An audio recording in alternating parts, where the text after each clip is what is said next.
নির্মাণ কাজ ৮০% হওয়ার পরে আবার বাড়ল ঢাকা আশুলিয়া এলিভেটেড এক্সপ্রেসওয়ের খরচ। ব্যয় ৩,৫০০ কোটি টাকা বাড়ায় এ প্রকল্প ব্যয় দাঁড়ালো ২৭,০০০ কোটি টাকায়। সকালে সচিবালয়ে প্রধানমন্ত্রী তারেক রহমানের সভাপতিত্বে অনুষ্ঠিত জাতীয় অর্থনৈতিক পরিষদের নির্বাহী কমিটি বা একনেক বৈঠকে এই সংশোধিত প্রকল্প অনুমোদন হয়। বৈঠকে খুলনার রূপসা পাড়ের রাস্তার নির্মাণ কাজের অনিয়ম, দুর্নীতির ব্যাপারে ব্যবস্থা নেওয়ার নির্দেশও দিয়েছেন প্রধানমন্ত্রী। আরও জানাচ্ছেন সহকর্মী গোলাম কাদের রবু।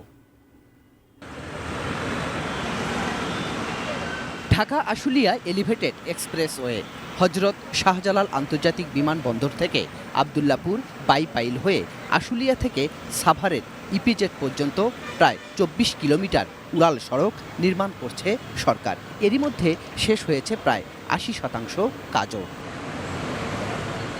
তারপরেও শেষ সময়ে এসে আরও ৩,৫০০ কোটি টাকা বাড়তি ব্যয়ের অনুমোদন দিয়ে পাশ হলো দ্বিতীয় সংশোধিত এই প্রকল্প। ফলে এখন খরচে দাঁড়ালো ২৭,০০০ কোটি টাকা।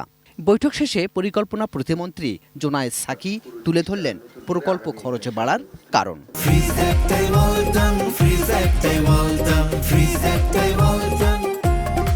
ঢাকা আশুলিয়া যে প্রকল্পের খরচটা এখন বৃদ্ধি পেয়েছে দুটো কারণে। একটা হচ্ছে যে মূলত ডলার রেট একটা বড় আকারে পরিবর্তন ঘটেছে। সেই ডলার রেট পরিবর্তনের কারণেই আবার কতগুলো ভ্যাট ট্যাক্স সহ বেশ কিছু পরিবর্তনের জায়গা আছে। আর 5টা ক্ষেত্রে এখানে নতুন একটা অঙ্গ সংযোজন হয়েছে। তো সেই অঙ্গ সংযোজনের ফলে খরচের একটা বৃদ্ধি আছে। আর কিছু ইউটিলিটি লাইন মানে স্থানান্তরের যেটা মূল ডিপিপিতে সেখানে ছিল না। বৈঠকে এটি সহ মোট ১৪,০৪১ কোটি টাকা ব্যয়ে 8টি প্রকল্প অনুমোদন হয়। প্রতিমন্ত্রী জানান, বৈঠকে তুলে ধরা হয় আলোচিত খুলনার রূপসা পাড়ের নির্মাণ কাজের অনিয়ম দুর্নীতির তদন্ত প্রতিবেদনও, যা নিয়ে অনুশাসন দিয়েছেন প্রধানমন্ত্রী। খুলনার একটি রাস্তা নির্মাণ প্রকল্পকে কেন্দ্র করে রূপসা এলাকায় একটা তদন্ত কমিটি গঠন করা হয়েছিল।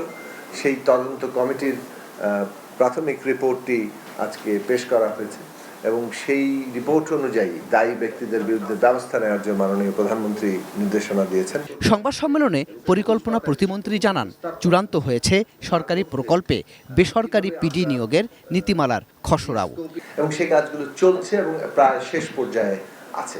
গোলাম কাদের রবু, এটিএন নিউজ, ঢাকা।